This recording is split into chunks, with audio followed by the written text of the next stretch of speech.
Hello friends, welcome back to my channel. ಇವತ್ತಿನ ವಿಡಿಯೋದಲ್ಲಿ ನಾನು ಮೊಸಾಂಡೋ ಗಿಡದ ಬಗ್ಗೆ ಹೇಳ್ತಾ ಇದ್ದೀನಿ. ಇದನ್ನ ಕನ್ನಡದಲ್ಲಿ ದಾಸ್ಪತ್ರೆ ಅಥವಾ ಪತ್ರ ಪುಷ್ಪ ಅಂತ ಕರೀತಾರೆ. ಈ ಮೊಸಾಂಡೋ ಗಿಡದಲ್ಲಿ ತುಂಬಾ ಕಲರ್ಸ್ ಬರುತ್ತೆ. White, pink, red, yellow, orange ಹೀಗೆ 6-7 ಕಲರ್ಸ್ ಅಲ್ಲಿ ಬರುತ್ತೆ. ಇದು ತುಂಬಾ ಹಾರ್ಡಿ ಪ್ಲಾಂಟ್ ಆಗಿರೋದ್ರಿಂದ ಕಟ್ಟಿಂಗ್ ಇಂದ ತುಂಬಾ ಈಸಿಯಾಗಿ ಬೆಳಿಬಹುದು. ಒಂದ್ಸಲ ಚೆನ್ನಾಗಿ ರೂಟ್ಸ್ ಬಂದು ಗಿಡ ಹಿಡ್ಕೊಂಡ್ರೆ ಸಾಕು, ಆಮೇಲೆ ಇದಕ್ಕೆ ಜಾಸ್ತಿ ಕೇರ್ ತಗೊಳ್ಳೋದಿರಲ್ಲ. ಈ ಮೊಸಾಂಡೋ ಗಿಡ ತುಂಬಾ ಹೈಟ್ ಬೆಳೆಯಲ್ಲ. ಇವಾಗ ನೀವು ನೋಡ್ತಾ ಇದ್ದೀರಲ್ಲ, ಇಷ್ಟೇ ಹೈಟ್ ಬೆಳೆಯೋದು, 3 ಮೀಟರ್ ಅಷ್ಟು ಎತ್ತರ ಬೆಳೆಯುತ್ತೆ. ಹಾಗಾಗಿ ಇದನ್ನ 10 ಇಂಚಿನ ಪಾಟ್ ಅಲ್ಲಿ ಈಸಿಯಾಗಿ ಬೆಳಿಬಹುದು. ಕೆಲವು ವೆರೈಟಿಯಲ್ಲಿ 9 ರಿಂದ 10 ಮೀಟರ್ ಅಷ್ಟು ಉದ್ದ ಬೆಳೆಯುವಂತ ಗಿಡಗಳು ಇರುತ್ತೆ. ಈ ಮೊಸಾಂಡೋ ಗಿಡ ಪಾಯಿಂಟ್ಸೆಟಿಯಾ ಗಿಡ ತರನೇ ಎಲೆಗಳ ತುದಿಯಲ್ಲಿ ಹೂವಿರುತ್ತೆ. ಇದ್ರ ಹೂ ಕೂಡ ಎಲೆ ತರಾನೇ ಇರುತ್ತೆ. 5 ದಳ ಸೇರಿ ಒಂದು ಹೂವಾಗಿರುತ್ತೆ. ಅದ್ರ ಮಧ್ಯೆ ಚಿಕ್ಕ ಹೂ ಇರುತ್ತೆ. ಇದೆಲ್ಲ ಪಾಯಿಂಟ್ಸೆಟಿಯಾ ಗಿಡಗಳು. ಈ ಪಾಯಿಂಟ್ಸೆಟಿಯಾ ಗಿಡದಲ್ಲಿ ವಿಂಟರ್ ಸೀಸನ್ ಬಂದಾಗ ತುದಿಯಲ್ಲಿರೋ ಎಲೆಗಳ ಕಲರ್ ಎಲ್ಲ ಚೇಂಜ್ ಆಗಿ ಮಧ್ಯದಲ್ಲಿ ಬ್ರಾಕೆಟ್ಸ್ ಅಂತ ಚಿಕ್ಕ ಹೂಗಳು ಬರುತ್ತೆ.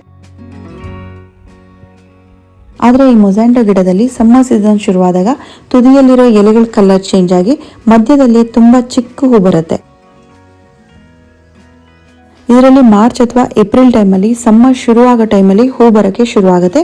ಆಗಸ್ಟ್ ಮತ್ತೆ ಸೆಪ್ಟೆಂಬರ್ ತನಕನೂ ಹೂವಿರುತ್ತೆ. ವಿಂಟರ್ ಸೀಸನ್ ಶುರುವಾದಾಗ ಈ ಗಿಡ ಡಾರ್ಮೆನ್ಸಿಗೆ ಹೋಗುತ್ತೆ. ಡಾರ್ಮೆನ್ಸಿ ಪೀರಿಯಡ್ ಅಂದ್ರೆ ನವೆಂಬರ್ ಇಂದನೇ ಈ ಗಿಡ ನಿಧಾನವಾಗಿ ಒಣಗ್ತಾ ಬರುತ್ತೆ. ಆ ಗಿಡದಲ್ಲಿ ಎಲೆಗಳೇ ಇರಲ್ಲ. ಆ ಗಿಡ ಪೂರ್ತಿ ಒಣಗಿದ ಹಾಗಾಗಿ ಕಡ್ಡಿ ರೀತಿ ಆಗಿರುತ್ತೆ. ಈ ಕಡ್ಡಿಗಳನ್ನೆಲ್ಲ ನೀವು ಫೆಬ್ರವರಿಯಲ್ಲಿ ಕಟ್ಟಿಂಗ್ ಮಾಡಿಬಿಟ್ಟು ತೆಗಿಬೇಕು. ಮೊಸಾಂಡೋ ಗಿಡಗಳನ್ನ ರೀಪಾಟ್ ಮಾಡೋರು ಕೂಡ ಫೆಬ್ರವರಿಯಲ್ಲಿ ಮಾಡ್ಕೋಬೇಕು. ರೀಪಾಟ್ ಮಾಡದೇ ಇರೋರು ಒಣಗಿರೋ ಕಡ್ಡಿಗಳನ್ನೆಲ್ಲ ಕಟ್ಟಿಂಗ್ ಮಾಡಿಬಿಟ್ಟು ತೆಗಿಬೇಕು. ಮಾರ್ಚ್ ಇಂದ ಹೊಸದಾಗಿ ಗ್ರೋತ್ ಬರಕ್ಕೆ ಶುರುವಾಗುತ್ತೆ. ಈ ಕಡ್ಡಿ ರೀತಿ ಇದೆಯಲ್ಲ, ಇದೆಲ್ಲ ಫೆಬ್ರವರಿಯಲ್ಲಿ ತಗೊಂಡಿರೋದು. ಇದ್ರದ್ದು ನೆಕ್ಸ್ಟ್ ವಿಡಿಯೋ ಇದು. ಇದರಲ್ಲಿ ಹೊಸ ಎಲೆಗಳು ಬಂದು ಹೊಸ ಗ್ರೋತ್ ಬಂದಿದೆ. ಹಾಗೆ ಎಲೆಗಳ ಮಧ್ಯ ಕಲರ್ ಕೂಡ ಚೇಂಜ್ ಆಗ್ತಾ ಇದೆ. ಒಂದ್ಸಲ ಈ ಹೂ ಬರಕ್ ಶುರುವಾದ್ರೆ ಲಾಂಗ್ ಲಾಸ್ಟಿಂಗ್ ಫ್ಲವರ್ ಇದು. ತುಂಬಾ ದಿನ ತನಕ ಈ ಹೂವು ಹಾಗೆ ಇರುತ್ತೆ.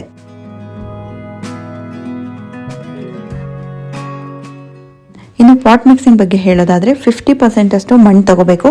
ಇನ್ನು 50% ಅಲ್ಲಿ ನೀವು ಯಾವ್ದಾದ್ರು ಆರ್ಗ್ಯಾನಿಕ್ ಆಗಿರೋಂಥ ಕಾಂಪೋಸ್ಟ್ ಮತ್ತೆ ಮರಳನ್ನ ಮಿಕ್ಸ್ ಮಾಡ್ಕೋಬೇಕು. ಫೆಬ್ರವರಿಯಲ್ಲಿ ನೀವು ರಿಪೋರ್ಟ್ ಮಾಡೋದಾದ್ರೆ ಇದ್ರ ಜೊತೆಗೆ ಬೋನ್ ಮೀಲ್ ಅಥವಾ DAP ಕೂಡ ಮಿಕ್ಸ್ ಮಾಡ್ಕೋಬಹುದು. ಹೂ ಬಿಡೋ ಗಿಡಗಳಿಗೆಲ್ಲ ಮಣ್ಣು ಅಸಿಡಿಕ್ ಆಗಿದ್ರೆ ಹೂ ತುಂಬಾ ಜಾಸ್ತಿ ಬಿಡುತ್ತೆ. ನೀವು ಕಾಫಿ ಡಿಕಾಕ್ಷನ್ ಹಾಕಬಹುದು, ಟೀ ಮಾಡಿ ಉಳಿದಿರೋ ಅಂತ ಪೌಡರ್ನ ಹಾಕೋಬಹುದು.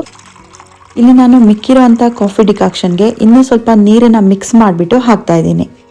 ಬಾಳೆಹಣ್ಣಿನ ಸಿಪ್ಪೆಯಲ್ಲಿ ಪೊಟ್ಯಾಷಿಯಂ ತುಂಬಾ ಜಾಸ್ತಿ ಇರುತ್ತೆ.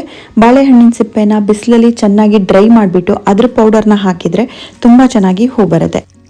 ಸೀವೀಡ್ ಫರ್ಟಿಲೈಸರ್ ಹಾಕ್ಬೋದು ಅಥವಾ ವರ್ಮಿ ಕಾಂಪೋಸ್ಟ್ ಕೂಡ ಹಾಕ್ಬೋದು. ಫೆಬ್ರವರಿ ಮತ್ತು ಮಾರ್ಚ್ ತಿಂಗಳಿಂದ ಇದಿಷ್ಟು ಫರ್ಟಿಲೈಸರ್ಗಳಲ್ಲಿ ನೀವು ಯಾವ್ದೊಂದು ಬೇಕಾದ್ರೂ ಹಾಕ್ಬೋದು. 15 ದಿನಕ್ಕೆ ಒಂದ್ಸಲ ಕೊಡ್ತಾ ಇದ್ರೆ ಗಿಡದಲ್ಲಿ ತುಂಬಾ ಚೆನ್ನಾಗಿ ಹೂ ಬರುತ್ತೆ. ಯಾವುದೇ ಫರ್ಟಿಲೈಸರ್ ಕೊಡೋಕ್ ಮುಂಚೆ ಮಣ್ಣನ್ನ ಚೆನ್ನಾಗಿ ಕುಬುಕ್ಬಿಟ್ಟು ಲೂಸ್ ಮಾಡಿಬಿಟ್ಟು ಫರ್ಟಿಲೈಸರ್ ಕೊಡೋದನ್ನ ಮಾತ್ರ ಮರಿಬಾರ್ದು. ಇದರಿಂದ ನಾವು ಏನ್ ಫರ್ಟಿಲೈಸರ್ ಕೊಡ್ತೀವಿ ಅದು ಬೇಗ ರೂಟ್ಸ್ಗೆ ತಲುಪುತ್ತೆ. 10 ದಿನ ಅಥವಾ 15 ದಿನಕ್ಕೊಂದ್ಸಲ ಈ ರೀತಿ ಮಣ್ಣನ್ನ ಲೂಸ್ ಮಾಡೋದ್ರಿಂದ ಬೇರ್ಗಳಿಗೆ ಚೆನ್ನಾಗಿ ಆಕ್ಸಿಜನ್ ಸಪ್ಲೈ ಆಗಿ ಗಿಡ ತುಂಬಾ ಹೆಲ್ದಿಯಾಗಿ ಬೆಳೆಯುತ್ತೆ.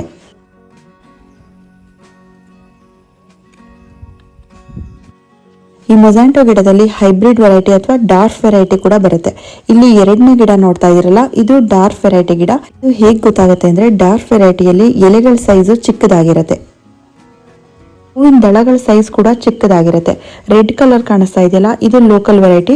ಇದರಲ್ಲಿ ಹೂವಿನ ದಳಗಳ ಸೈಜು ದೊಡ್ಡದಾಗಿರುತ್ತೆ. ಈ ಗಿಡನ ಇನ್ನು ಶಾರ್ಟ್ ಆಗಿ ಕೂಡ ಬೆಳಿಬಹುದು. ಪೂರ್ತಿ ಕಟ್ಟಿಂಗ್ ಮಾಡಿ ಶ್ರಬ್ ತರ ಕೂಡ ಬೆಳಿಬಹುದು. ಇನ್ನು ನೀರಿನ ಬಗ್ಗೆ ಹೇಳೋದಾದ್ರೆ ಇದು ಸಮ್ಮರ್ ಅಲ್ಲೇ ಹೂ ಬಿಡೋ ಗಿಡ ಆಗಿರೋದ್ರಿಂದ ಸಮ್ಮರ್ ಅಲ್ಲಿ ಎಷ್ಟು ಹೀಟ್ ಇದ್ರೂ ಕೂಡ ಈ ಗಿಡ ಟಾಲರೇಟ್ ಮಾಡುತ್ತೆ. ಆದರೆ ದಿನಕ್ಕೆ ಒಂದ್ಸಲ ಮಾತ್ರ ನೀರು ಹಾಕಿದ್ರೆ ಸಾಕು.